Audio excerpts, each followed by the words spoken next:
Hey, welcome back to the channel, man. Subscribe to the channel, like this video, comment down below, man. The whole Young Dolph situation, you got to understand the cars that was there, man. Moneybag Yo car was there. That white car, two-door, belonged to Blac Youngsta. And we all know about that Tahoe that was sitting back there, man. They had all people watching it, man. And it was like 3, 4, 5 people that was literally part of this whole thing. And then you got the dudes that ran out the back door too. Add them all up, man. And the fact that they not trying to connect the dots, they don't want to solve this, man. They playing all of y'all. They don't want to release the footage or nothing, not even the Family Dollar.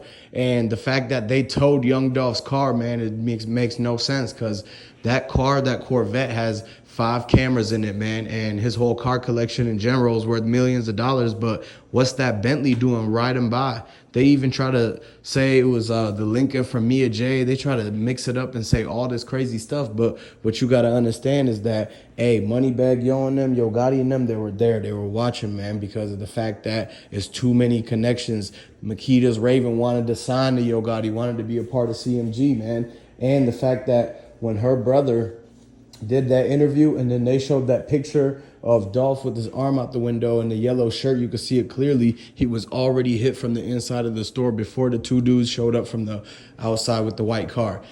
Dolph was already down inside that store, man. Rest in peace to Young Dolph, man. But look, listen, man, they had him in there that whole time before, that night before, because he was in that same yellow shirt. He had the chains on the night before he went to Ruth Chris. All that picture stuff, something happened right after that, man. And the fact that is something that they're not telling you, because how could he be in the interview at that clinic when they took his keys? He's not in the yellow shirt there. So it's not like what people were saying where he went from the interview straight to the community center. Nah, because he had the yellow shirt on in the picture that came out at Makedas, the widescreen. And the fact that this whole thing has been kind of blurred out now, and you could clearly tell when you look at the facts and the window being shattered outside the glass, and the fact that the guys are already looking down as they're running up to the door and to the window.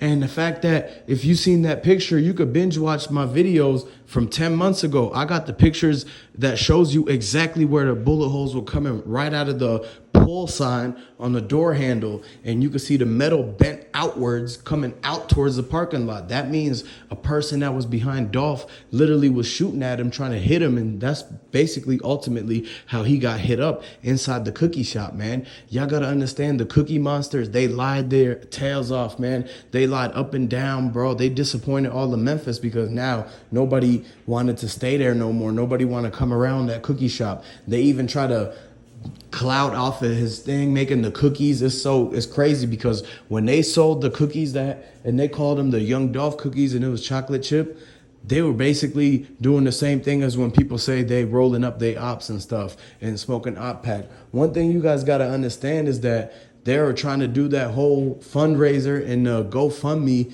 and they didn't give any of that back to his actual family, man. They kept that stuff. Plus the fact that he must have had some type of stash house in there. He must have had a safe in there where he kept money he invested into the company, but in cash. You got to understand that he might have been trying to actually use some of the cash that he had from before to actually put it into this and buy that whole building. They tried to take everything from him once they realized that stuff was going in his name. They tried to get him to sign something. That's the reason why they wanted to keep him there overnight, man. Because when you look at it, allegedly speaking, this all for entertainment, they might have had him tied up in there. Who knows? Because it could have been rope accessible. It could have been an office chair. The only person that really knows whether that happened or not is the dude that was watching the memorial, man. And when the memorial guy got hit up, that's when I knew for sure that it was 100% confirmed that something happened inside that cookie shop that they're not telling you guys, man. I don't care what you think, but you can't trust those Cookie Monster people in there. They got too much going on. They too involved. Why is it that they was on Fox News? Makedas was on Fox News, man. Makedas Raven went on Fox News for no reason.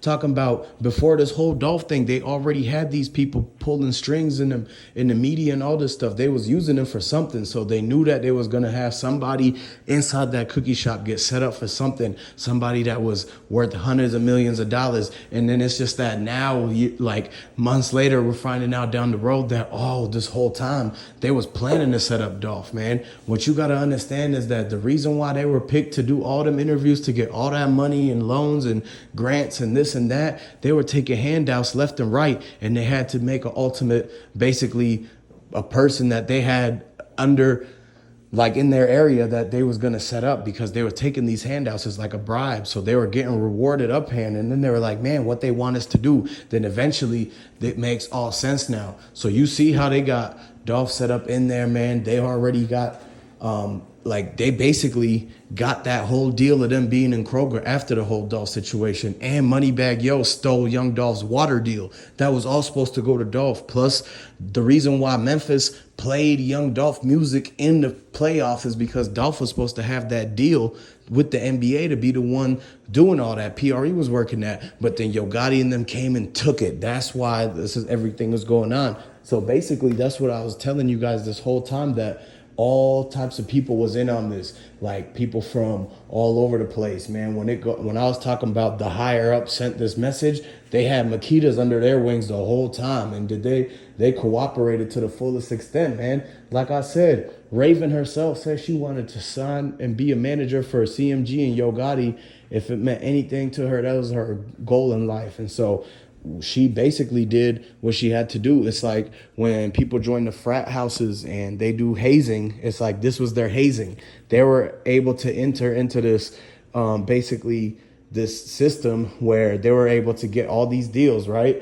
And one thing they had to do was take Dolph out. Y'all got to understand, young Dolph by himself ended up rising to a net worth almost of $100 million, because he had all the cars worth millions, and he had basically things and items that were caliber of being in a museum. He had a blue diamond Richard Mille, and before Richard Mille wave took off. Like Dolph had that years before that. And so once Richard Mille's went crazy, his was worth almost the most out of all of them, man. I'm talking millions and millions of dollars. Plus, he had hundreds of houses in Memphis and all over the U.S. So what you got to understand is that in an interview, this is all facts that I'm giving you. In an interview, Dolph said himself that every year for his kid's birthday, he buys them a house. So one thing, that's exactly what he taught to Growth Hero. So one thing you got to understand is a lot of people were jealous of Dolph being able to do that all by himself. And so they wanted to take him out because they knew that if they could somehow get him, snatch him up, and basically get people around him to set him up, then what was going to happen was that they were going to have him try to sign things over. They were going to try to rob him and take everything from him. That's why his jewelry ended up coming out missing. That's why they have people passing around his jewelry now and selling his properties and liquidating everything. And Makedas and all that is centered around everything that happened. And the fact that they capitalized off of it too, and they the ones who did it the worst. The fact that they were selling the cookies, trying to get people to come and all that, while they had a lot of things to do with what happened. And then they lied about it in the interviews, saying that it wasn't her dad and the dad wasn't there, when he clearly was the one who picked him up and could have possibly was saying, stay with me, which is exactly what Raven said out of her mouth. And that's when he had the opportunity to take the chains off of him. And then the fact that they towed his car is very suspicious, because the car wasn't even involved.